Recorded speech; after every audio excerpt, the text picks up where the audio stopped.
You'll never sing that. You'll never sing that. Third place champions of Leagues Cup. You'll never sing that. Welcome back to Clash of Cosmos. This is episode 27. I'm Dylan, along with NGF Andrew and Mr. Mila. Wow. What an exciting week in Galaxyland, as if there was never not a week for it to be exciting in Galaxyland. But it's also the end of the season, so that's also cool. Probably the Anyways, last exciting week. right. The only exciting week. Plug 58 subscribers still. Please get us to 100. We're trying our best on our end. So you keep up your end of the bargain by liking, subscribing, sharing, and turning on notification bells. Let's jump into it. We beat Orlando. Like I said, champions of third place Leagues Cup. What a crazy season. What a roller coaster ride. Yeah. It doesn't get any better being a Galaxy fan, huh? Not boring. not boring. I don't even know what to say. It's funny. Me and Andrew were talking about this team needing to put their nuts on the table, and they put their nuts on the table, and they got a result. I don't know exactly what direction we want to take this in. So I think Andrew, you were the most locked in on the game itself. So why don't you kind of give us your synopsis of the match, and then maybe we can get into the more tactical side of it. Yeah, I think first off, talking about the changes from that semifinal against Seattle. Maybe you guys could help me fill in some, but off the top of my head, I think the biggest one was Emilio Garces getting back into the starting 11. Right. Greg Vanney would go ahead and say, I think it was the press conference after that, right after the game, but Garces wasn't close to 100%. But yeah, I mean, even a 70-80% version of Garces made a difference. And it was great to see him, even if just for 45 minutes. He went ahead and re-injured himself. Sounds like it's a bone bruise. Just came out today, was Vanney's diagnosis of that. But, Garces is a dog. And when we talked about everything that was not there against Seattle, it was that bite, having those dogs on the pitch. So really good to have Garces there to get us that start that we needed, that start that's been lacking in a lot of games. Yeah, besides that, was there any other major changes up front? I feel like it was Winder came in. Winder in the midfield. Another one that we're going to talk a lot about him. We have some screenshots to go over, but I thought he had a really, really solid game. Elijah Winder, in his last 5 appearances, he's played around 230, 240 minutes, and his average passing accuracy is 92% across those appearances in his last 5 games. So a player who's really starting to emerge and find his place in his system. And yeah, alongside Surreal, looked really, really good. Maybe playing that role that a lot of us expected Sanabria to do, which we got to see in the second half as well. That was a little bit interesting seeing him come on. Not the biggest contribution from him, but some more minutes, being involved in the win, all good things as we start building towards 2026. All in all, just a performance where they were playing from the first minute. We got that goal early on. That's, it caught me by surprise. I'm sure it caught a lot of Galaxy fans by surprise as well. But, vintage Peck, their vintage Mickey Yamane, just really, really good touches, technical stuff. And another goal for Marco Royce. I believe 8 and 9 on the season is a stat. Is he our leading goal scorer? Not goal scorer. He might be, actually, but for sure, he's got to be, goals and assists. He's up there. Immediately, that was your call really early in the season, right? Like maybe the third game in. I think you said that he was going to lead our team in GA. I didn't say it would be good, but I said he'd carry. And yeah, I mean, he had another major performance. I think, a little bit interesting in the wake of not having Nascimento there, him having to be a 9, not necessarily contributing in the buildup as much as maybe we're used to. But Surreal, Winder, and Fagundes, I think, doing a really, really good job in those first 45. So a performance I liked a lot. Really good to see Chris Rindolph get some minutes as well. We'll be talking a little bit about him later on. But another strong performance from the kid. He has his little neck brace, his head brace, and it seems like a really good head on his shoulders. Something that Dylan and I talked about when we talked about the Seattle game last week was just not having defenders who knew where to be, who were just switched on to the play. And Rindov is, the complete opposite of that. Kid is locked in. We've heard today, I believe, from Vanney talking about his pre-game rituals. He has to complete a Rubik's Cube, I think, 4 times while listening to a certain song. He has a pre-game ritual he does before everyone else. But I mean, he's a crackhead, but this is what we need in our defender, someone who's locked in and is gonna, give his all on every time he's on the pitch. So really, really stoked for him and what he's got coming in the future. And yeah, all in all, really, really great performance. Joseph Paintsel scoring again. It felt like the return to form for a lot of these guys. It feels like the pressure was off and they were ready, but that didn't necessarily mean they could turn off. They had that bite, but when you're just playing to play, essentially, is when you play your best footy. We saw that from Peck. We saw that from Paintsel. A lot of stuff that we were missing throughout the year. So it's a shame that we got it, in the very last gasp, the very, very last really, truly meaningful game. But, it came when it needed to. And you got Concacaf Champions Cup to look forward to next year with Ricky Puig and hopefully a revamped roster. Something we should definitely be excited about. I don't know if it's, saved our season, if it's taken us, from an F to a B, a C, a D. But it's something that we should be happy with, that I'm happy with. And yeah, I mean, first time in a while that I've enjoyed watching a Galaxy game. Yeah. Look, this year, I don't think I have been right about any prediction ever. Like, there just hasn't been a lot of correct decisions on my behalf. I've been cooked quite enough times by either Costa Rican people, some Mexican fans, and just other MLS supporters. And so it was nice to get the first predicky correct of the season from myself. But everything that I think me and Andrew talked about in the episode before that I thought needed to happen in this match happened. And Vanney, for the first time all season, I think he had enough tools to actually go ahead and make this decision because everyone's kind of in form. He went back to Yamane at right back. He went to a midfield 3, and he allowed Royce and the DPs to be special in the ways that they've been special for the better part of 2 years. So it was, like you were saying, Andrew, a little refreshing to see us play with a pace and a great and more the style that I thought we saw more of last year. And this year we've seen a different tactical setup. I'll be curious to see the way that the rest of the season kind of pushes on, and we'll get more into what our expectations are. But that's the style of footy, regardless of who's on the pitch, that I'd like to see. I don't want to see any lineups that don't enhance the way that we play moving forward. But obviously, I'm happy that we won. Yeah, and I think going back to just the first goal, just old ways, Yamane was a huge part in that first goal, and it's one of his inverted runs into the midfield that causes that. That's just not what we get out of Cuevas. Cuevas is a great player, but that's not what we put him on the pitch to do. So I think that change is a direct cause to that goal. And I think it puts us in a weird situation, honestly, because Yamane looked like he was kind of on his way out. Cuevas was going to take over. And now I get excited again. So I don't know. It's nice to have that depth, though, to be able to play and change that around tactically. I think is a great thing to have. It is. If anything, that's the reason that I think that we'll ultimately keep both of them. Yeah. It'll be really interesting to see us maybe take a styles make fight type approach next season, because I think Cuevas can definitely do you a job, and we'll get into some Peck stuff probably later on, but there's a chance that both of those guys become super critical in two totally different roles in this season. And maybe this was just the experience portion of Cuevas's career where we're like, okay, maybe this kid can hang at this level. And we've kind of learned that. But there's nothing that beats experience. And Yamane, and I'll let Andrew kind of take over from here because this clip kind of highlights a couple of different players. But he's a special player, and there was a reason why he was. I thought he was going to be the defensive player of the year for the entire league.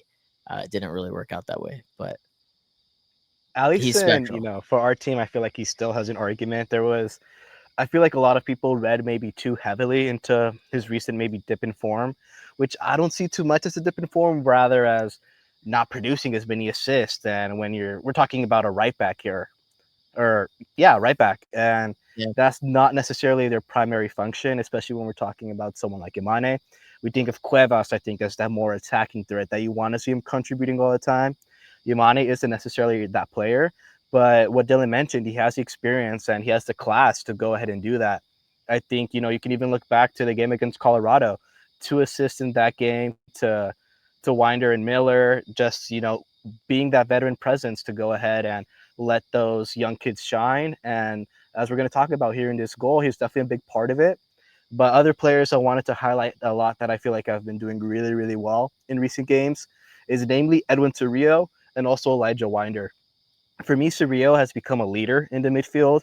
He's had a really, really tough go of it this year, especially at the beginning, essentially being, the linchpin, the one guy we could look to in midfield and that we relied on game upon game. And when he just came off of playing alongside Ricky Puig, Gaston Brugman, Mark Delgado, all these other midfield veterans, midfield giants, it was a massive, massive shift for him. And yeah, there were some growing pains, but I feel it's, made him a much better player, a much more complete player, and a leader on the pitch. Something you'll notice if you watch Galaxy games with a special eye on Cirio, especially when he's playing along someone like Winder, Sanabria, is how he directs the play and tells them where to be. In this clip right here, we're looking at Novak Mitrovic just threw out a leading ball to Nelson after an Orlando attack. We can't see all of them, but there's 6 Orlando attackers in the Galaxy half. And, the press is on. It's not super intense, but there's a lot of players in a condensed area. And they're doing what Seattle did so well against us, which is try to stop the buildup from behind, which is, the hallmark of Galaxy play. So we see this build up, and if we go into the next slide, you could see Surreal there in the middle. He's looking back towards Winder, sort of closer to the top of the screen, and he's directing him on where to go. We see Surreal making a run, dragging Atuesta forward into him. And in that next slide, we're going to see Winder coming into that space as Surreal opens up. Listening to that direction from his more experienced, leader in the midfield and stepping into that space. And all of a sudden, John Nelson has a passing option. And, we'll go on to that next slide. We'll see, don't want to stop you drawing there, but we'll see. There's my drawing. There's that passing option. No, we have to pay. Sorry. Not today, at least, right? But we see Winder, coming into that space. Surreal, starting to make another run to make himself open again. But all of that is really just, that goes from Nelson trying to take on 5-6 players on his own to suddenly having 2-3 other players to play with to build out, all from, one direction, one run from Edwin Surreal. We see Winder here take a touch in a tight situation as well. He's got 2 players coming to press him pretty close, but he does really well, takes a touch and does a nice little outside of the boot flick towards Surreal, who's making that run. And we see Surreal there. He picks up the ball, and you can see Yamane on the top of that screen. Surreal already knows what to do.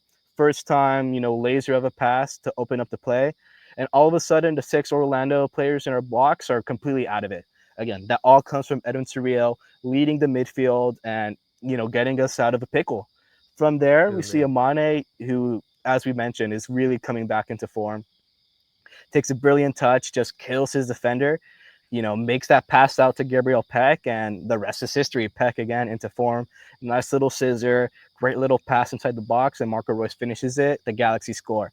All of that stemming from Edwin Surreal being a leader and Elijah Winder doing really well at taking direction, keeping his composure, and moving that play along. That's his role as a young player, to learn under his more experienced partners. And I feel like he's been doing a really, really good job of it. Elijah Winder specifically, his last 5 games, 5 appearances, he's had, I think it was 236 minutes, has a 92% pass accuracy. I believe in this game he had 94%. Really, really solid guy at circulating the ball, getting it where we need. And again, when we compare it to the beginning of the season where it felt like Surreal was on an island on his own, it's really, really great to see Winder kind of emerge into this role. Really hoping he gets more minutes as, the pressure is off essentially for the rest of the season. But he's a player who I think can grow a lot and, again, be a major part of 2026. So Surreal, Winder, and Yamane, really, really fantastic stuff, especially in that goal, but throughout the match. Yeah, I perfectly said.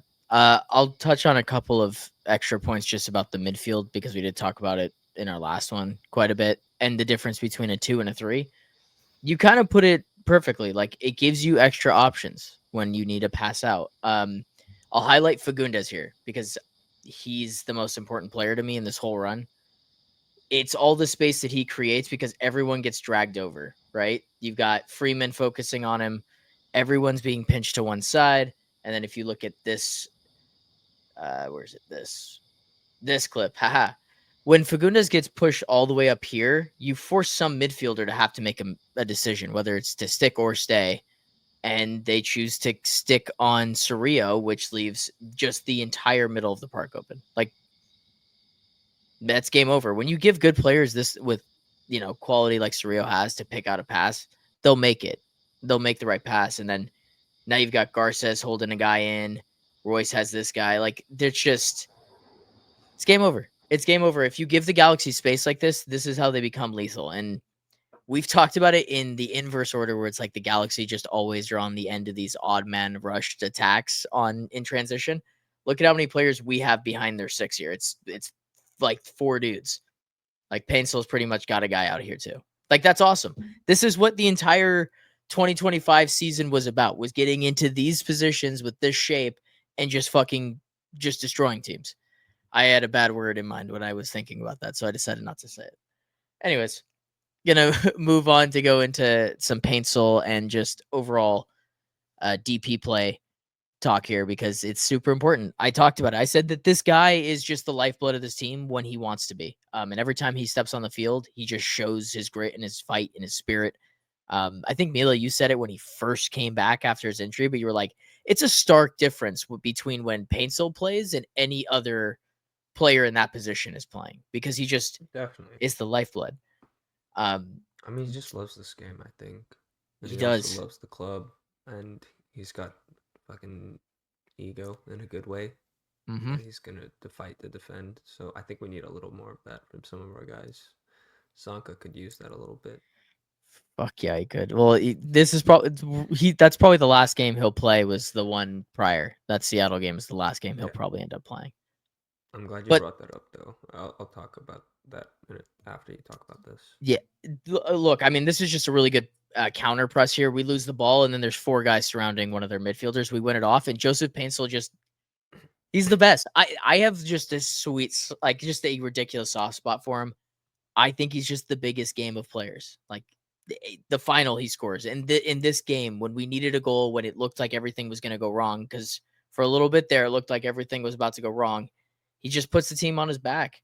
66th minute, he scores the goal. The entire game changed, and we were just in the front seat. They didn't really stand a chance from there, and it's because Paintsel put his foot on their throats and just stomped them out of the match. Yeah, with just a really good finish.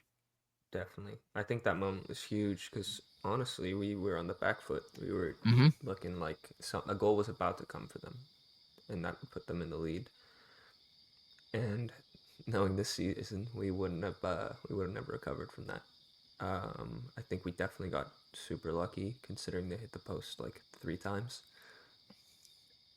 Some crazy ways too. That rebound, that catch to Mikovic, right? I've never seen that. The That was craziest wild. thing I've ever seen. I don't want to be too high on the overall performance because it very easily could have been a 4-1.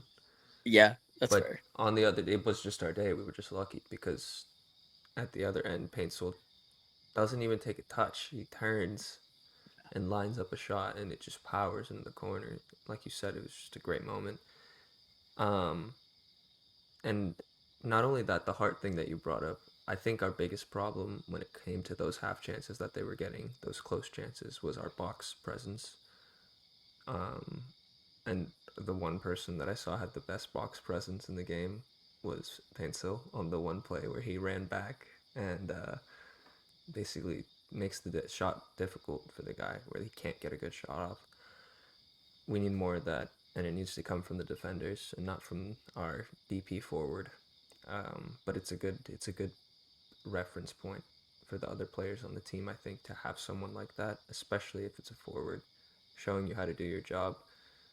Because if he's doing that and they can't match it, then they're either going to be gone or they're going to step up, which is a good situation for us when we have nothing to lose. Definitely. Yeah, I mean, to me, just to touch on that Paintsel topic and how big that is, it's something we all know, but how important are your DPs in this league? We've seen how, down in the dumps we are when our DPs aren't performing, and all of a sudden they switch it on. It takes one moment for them to change a game grabbed the scruff of the neck. And like you both mentioned, it was in a moment that it looked like the Galaxy were maybe close to losing this game. Right before we scored, right before Orlando scored their first, Royce goes out. It looks like a little bit hurt, but he's off of the pitch. And, that's our biggest attacking threat, really. He's our false nine, our striker, essentially. And then we put on, Barry, we make some defensive subs, Sanabria comes on, and then they go ahead and score. And all of a sudden it's like, oh crap, the Galaxy don't have any weapons. All they could do is hold on to a tie and maybe go to penalties. It doesn't look good. But like Dylan mentioned, all of a sudden that press, and it's just one moment, being able to take those chances, something that we haven't done necessarily all year. But when it mattered, Joseph Pinto did, and it just totally changed the game. From there, it seemed like, relatively smooth sailing. Like Mila mentioned, we definitely could have gone down or at least gotten level, but we didn't on the night, and that's what matters. But it's just having those DPs, someone who can change the game for you, save your life, put out a lifeline for you when you're about to drown, with no Marco Royce, no really true striker when you're considering Miguel Barry not necessarily, being the same player he was last year. It looked really bad. But then all of a sudden it was looking really, really freaking good. So, again, just a fantastic performance when you needed it. Yeah, I put DP shine because obviously Peck deserves just as much credit because he got us, into the match and started us off the front foot with just a really spectacular Peck play.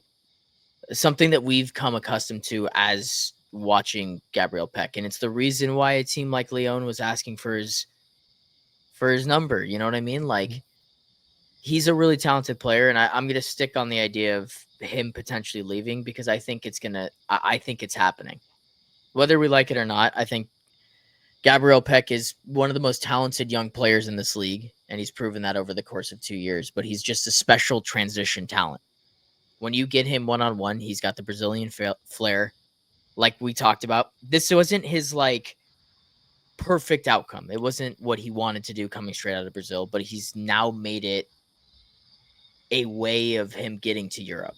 And I think that in big games like this, he's also proven that he can do it through multiple playoff runs, through this Leagues Cup run. When we've needed these guys to step up, they've done it. And maybe they haven't been there all year. Maybe they found it difficult without Ricky, but Peck and Paintsel have both shown, to me at least, the quality-wise, why they are deserving of being DPs and why I think eventually Peck is going to leave us. I'm just hoping it's not both of them at the same time. It could be both of them. I really don't know at this point. Yeah, I'm really interesting. If we're going to just stay on this topic for a little bit, maybe transition. But This is something we talked about really recently last Tuesday when I was on the Talking Galaxy podcast. And, it really got me thinking. I'm not so sure we see both of them, leave this summer at least. I feel like they stay in 2026 and maybe we see one move of the two, maybe even two. But I wouldn't expect that until maybe 2027, end of 2026. I feel like what Will Kuntz has sort of learned is that people want his DPs. Clubs in Europe, big clubs, they want these guys. They know the talent he has. And I think it's Will Kuntz recognizing the talent that he has as well. These were, loan moves. The Joseph Paintsel move to Getafe might not have been too much. But there was, like you mentioned, Leon did call. They asked to see if they can maybe, steal Peck away for a little bit. And Leon, I believe right now, first or second in France, their season is just starting, but strong team in European contention. For them to think that Gabriel Peck could help them is, a massive sign. And I think the biggest key is you sort of want to put yourself in those other clubs' shoes. I feel like right now they're calling on a down year when both Peck and Paintsel haven't necessarily been at their best, and they're trying to score a bargain. We saw how good they looked at the end of 2024. We thought maybe we might capitalize on that, move them on then, but we didn't. We decided to hold on to them. And I feel like a big part of that is to keep the current plan in motion, but another big thing is to maximize the ROI. When next year, when they're going to be playing alongside Ricky Puig, they're both going to be studs again. I don't think any of us really have a doubt that we're going to see probably the return of the killer piece from 2024. And at that point, I feel like their value is going to be even higher than it was at the end of 2024, than it is definitely now in 2025 when they're just not producing at that same rate. So I feel like Will Kuntz is kind of holding on to that. and waiting for his DPs to show their talent next year to go ahead and make that major move. I don't think he wants to be known for keeping players from taking that step to Europe. Like you mentioned, Dale, it's something that Gabriel Peck definitely wants, but he wants to do it at a moment that makes sense for the club as well. So, we'll get maybe 20, 25 million, who knows, even 30, and go on and do something special with that as well. So I feel it's a little bit of, other clubs trying to score a bargain. And Will Kuntz, like we mentioned in a little group chat, no free trials. You're either going to pay the big bucks or they're going to stay in Galaxy shirts. Yeah. I think Mila's heard me say this expression a lot, but it's you treat your stars right, and that ends up being a thing that works in your favor in the future. I want to see Peck obviously in a Galaxy jersey for as long as possible. I just think that as soon as he goes, I have a chance to go to Europe. I don't think the Galaxy have any chance of stopping him, and I don't think they should. Because one, you need guys that are committed to the cause. You need guys that want to be here in the league making those decisions. Like that, Paintsel chose to come here. That was his choice, leaving Europe to come over to the MLS, to live in LA, to be in this market, to do that. Gabriel Peck, I'm assuming he wants to play for the national team. I'm assuming he wants to be a star in Europe. That's the whole reason he made the jump from Brazil. I think that he eventually goes to the door and says, hey, look, I think this is my best shot at going to Europe. I think this window is now. Let me go. Let me, get a price for me. And this is a win-win. We've done pretty much everything that we could do together as a partnership. And we'll then see what the future beholds. And maybe he can come back at some point, or if it doesn't work out. But look, Lyon have a pipeline of guys that have like, what's his name? Almada, who went to Lyon and now is at Atletico Madrid. Like there's a pipeline to make that stuff happen for guys in the MLS now. And I think Peck's just the next player. He's the next great MLS star. So it's just, maybe I'm just working it in my head so that I don't get upset when he does eventually leave. Because that's probably what it is. I'm just coping for the idea of him leaving. Yeah. But I just can't stop it. Fine. He's young. I think that to summarize all that in just a few words is that he's young, and he has aspirations and dreams of being a big player. And the Galaxy are just not that. Not because we're not a big club or anything like that, but just because the league itself isn't that level, especially when you're coming from Brazil.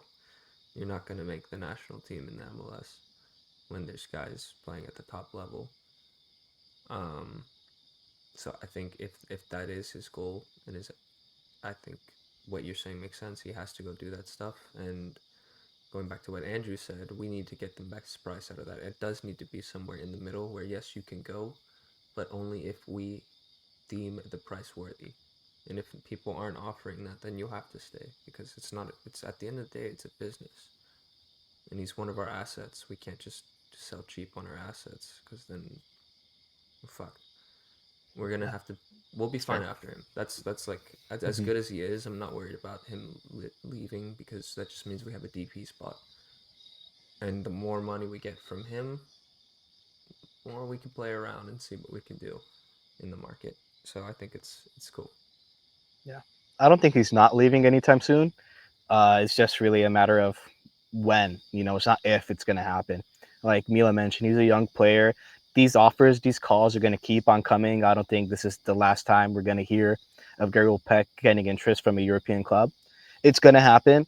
It's just a matter of when that timing, all those, when Mercury's in retrograde and Gatorade, whatever, but it all has to line up for it to work. But it is going to happen. I think that's without a doubt. I think it happens in the winter. I don't want to see him leave now. I just don't think there's much of a point. I think that you still have a trophy that you can win. We'll talk about that more in the next episode. I'd like to see them still play him and gain his value a little bit, maybe get us out of a wooden spoon spot that we're currently in. I think there should be some pride in getting out of that. But I think come the winter, I think there's going to be teams that are desperate, and I think the price comes up and the demand comes up, and eventually someone just pays us the fuck out. And then we have a DP spot to play with come December, January. And then we signed Raheem Sterling.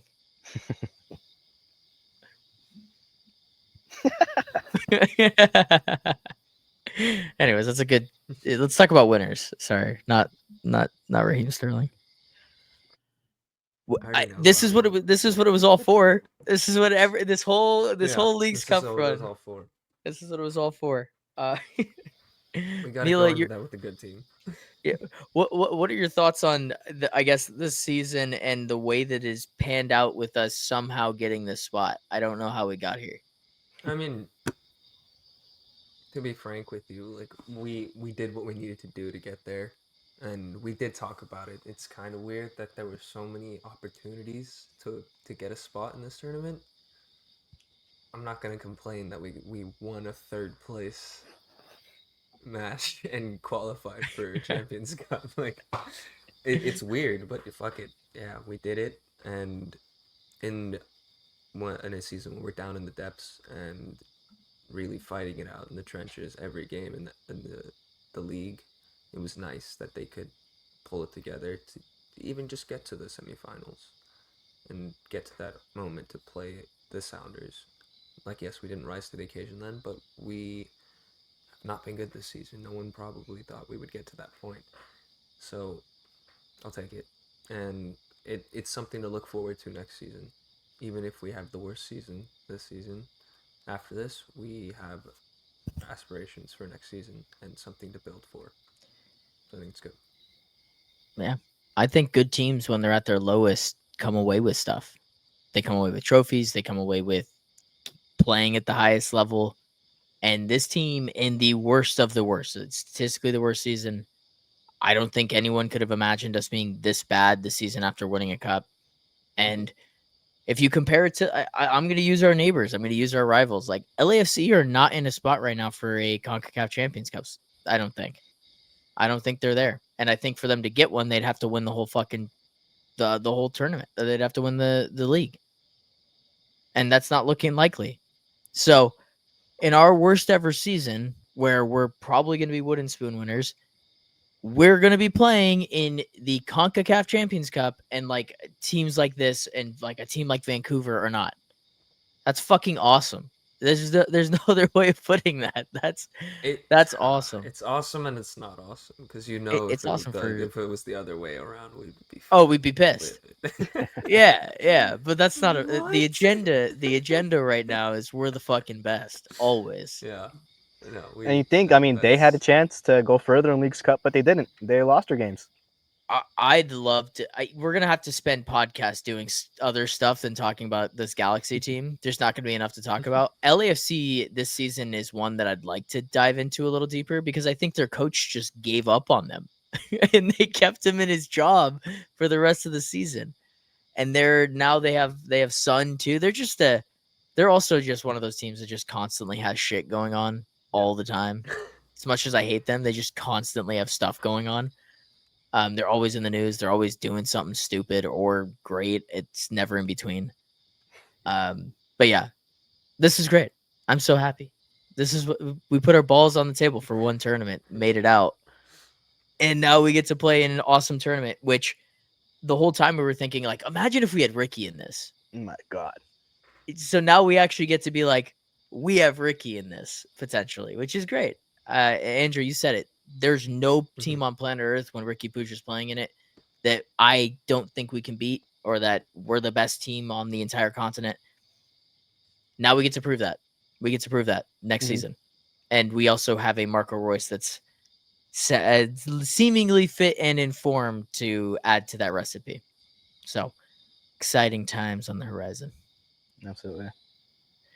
Alrighty. Andrew, you probably know more about the deal itself than I do. Let's talk about Mr. Rindolph a little bit, give him his props, and then maybe this can be the partial segue into the next episode, and then we'll get out of here. Yeah, honestly, I didn't even open up the full statement from the club. I just saw what they posted on Twitter. But it's a 1-year deal, first team contract for Chris Rindolph through 2025, and club options for 2026, 2027, 2028. That might be wrong. I think it's a 1-year deal through 2026, option for 27, option for 28. But essentially what's in theory a 3-year deal for Chris Rindolph, a player who's had a really interesting college career, spent some time with Sporting Kansas City, and I forget exactly who, but there's a Galaxy higher up who called him up when he was leaving Kansas City and convinced him to join the Galaxy, play for Ventura County. He's been doing that for a while, showing what he's got, and now he's recently had the chance to show what he has at the MLS level, and I feel like immediately he fit right in. That game against Colorado was, I feel like, a revelation for his career, but for a lot of Galaxy fans. I feel like a lot of us were asking, who the hell is this kid? Where did he come from? And where has he been all season, I think, also. In a year where defensively we've been struggling, Maya Yoshida isn't necessarily the Maya Yoshida of 2024, where Zonka isn't the Zonka of 2016, I guess. But he just hasn't been anything close to good enough, I would say.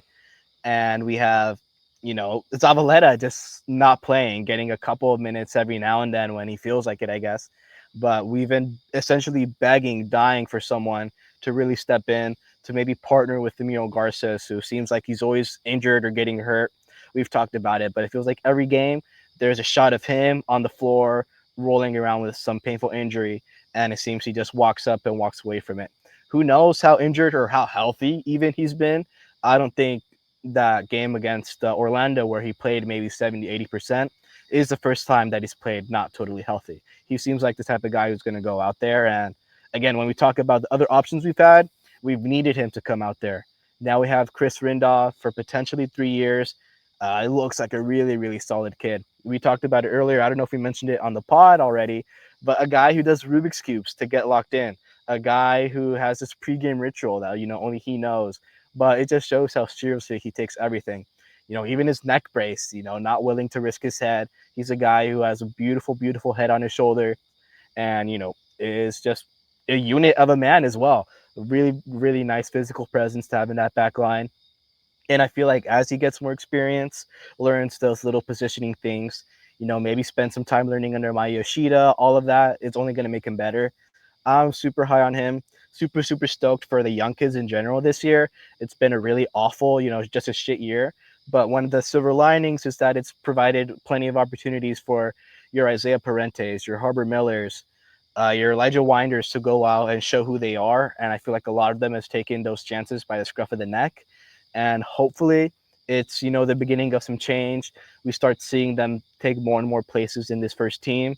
And when you can count on academy players that are solid the way our players have proven they are, it really lets you get creative in other places, take maybe some more risks and, in attack and in defense, whatever it may be. But it's one less position you have to worry about, one less position that you have to go and shop around for. And at the end of the day, it's going to save you some jam. It's going to save you some salary cap. All of that is good, especially for the LA Galaxy, who are always up against it salary cap wise. So massive, massive deal, I feel, for the Galaxy. Really, really stoked for Mr. Rindov over here. But yeah, it's just something I'm really, really high on. And we've talked about already all these sort of other things that it opens up. It's going to have a butterfly effect. And I feel it's going to open up more doors for more academy kids. I'd really, really love to see a similar announcement for Harbor Miller, for Isaiah Parente. They have these contracts, but to see them take maybe these starting roles would be good as well. Yeah. This is a winning on the margins type of signing. Like, this league puts you in precarious situations where you have to, unfortunately, buy low. And this is a buy low situation on a guy that's proven that he can play at this level.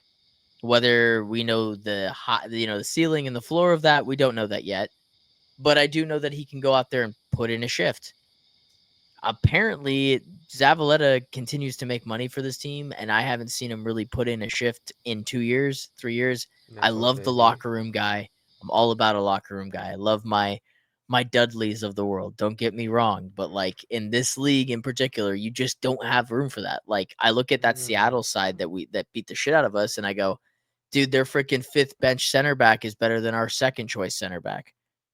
Like, that's unacceptable. Getting a guy like this raises the floor of the team while giving you the flexibility to do more in the offseason. It's great. It's great business. This is what Will Kuntz did at LAFC. I want to see more of this shit. So fingers crossed, like you were saying, to the other guys that have shown that they can play at this level. Mila, have you been able to watch this guy at all? I'm trying to think. Have you seen any of the matches with him? Full clips. I've been so bogged down. Fair enough. But I've heard great things about him, and from what I've heard, I'm very excited for his profile. It seems like everything we were kind of hoping for. Going back to what Andrew said at the start of that, though, is like, where was he? Where have you been hiding him? Granted, he is young though, so maybe they just thought, hey, it's not ready, and he made that leap throughout this season and made that jump to be ready. Whatever it is, I'm glad he's here. And I'm glad we have that. We definitely gave that up when Neil left, that type of player. And now we have, like you guys said, another salary-friendly player on our hands that can really do a job for us. What a positive episode. You're such a positive group of human beings. I'm not giving myself enough credit for getting the predicky right. I can't believe I got a predicky right. I'm not gonna lie. When I realized that I got it right, I don't think there's ever won a game. We won a game and I got that helps. It was. I don't think. Yeah, well, yeah, I haven't predicted us to lose yet. So exactly. So there's only been, is it 4 times for me to be correct on a predicky this season? Yeah. I've been right about the scoreline, just in the wrong direction many times this season. For but sure, the predicting with us winning, that's oh, what a mess of a season. That cherry on top. But the season's over, so that's cool.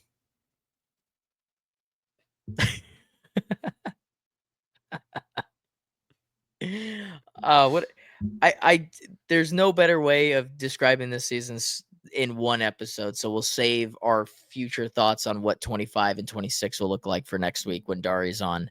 We can all kind of spew enough bullshit to get us through another 45-minute episode, because there's gonna be longer. However, bullshit needs to be spouted. Yeah, maybe we'll make it a 2-parter. We'll leave it on a cliffhanger, and I'll just shift it to the next week so that we have enough content to make it through September before that random game comes up. We didn't even talk about Ricky, and we're not going to do it. I will save that till next week, but he got on the ground. Next week. Yeah, that's awesome. I love Ricky Push. What a nice episode. Yeah, Andrew, plug your shite, and we will get on out of here. Let me unmute. Yeah, thank you. We got our podcast. We have a couple podcasts now, but we got our articles on Los Angeles Sports Nation. You can find free stuff from me there. Just realized that it's Thursday. It's now Friday in my area, but there should be something out for you tomorrow. I'm a little bit late, but Los Angeles Sports Nation. You can find my coverage there. You can find me on Twitter at NGFAndrew. On Instagram, Nuestra Galaxia Futbolera. You'll find clips from press conferences, excerpts from the articles. Hopefully some good, honest coverage that we can all enjoy. And we'll see what we get to talking to through the rest of the year. We have Houston this weekend. I don't know if it's Saturday, Sunday, I think Mila mentioned, but who cares? Hopefully we see some young guys get, some more minutes. That's what I'm excited to see. Young guys developing, getting better. And, we'll be here to talk about those young guys on Clash of Cosmos. Really appreciate you guys having me on again. Always a pleasure. Of course, dog. You're a part of this shit. All the shit that we go through. Right here. Yeah. I don't know why. I feel like, Mila, your finger pointing is off. But I also have you like half cut off right now because I have the ending window up, so I can't see your face. Right here.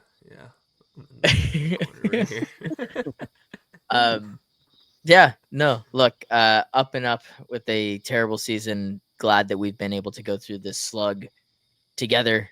Andrew's been putting his beautiful face out on a bunch of different platforms, so please go check out all of his stuff.